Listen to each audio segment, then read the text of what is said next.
62 qarori bo'yicha tushuntirish bermoqchiman.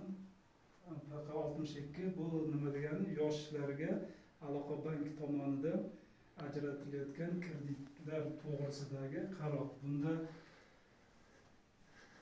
qanday bo'ladi? Yoshlarga hozir mana sizlar loyihalaring bo'lsa, qanaqadir moliyalashtirish kerak bo'lsa, 100 milliongacha bo'lgan loyihalaring garovsiz, faqat sug'urta asosida o'z-o'zini band qilish yo'nalishida ajratiladi.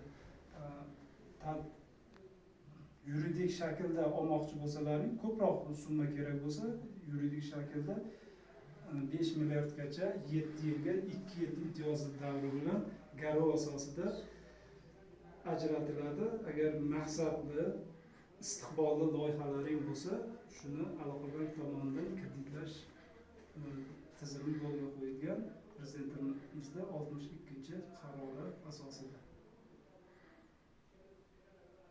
Savollar bo'lsa, savol beringlar.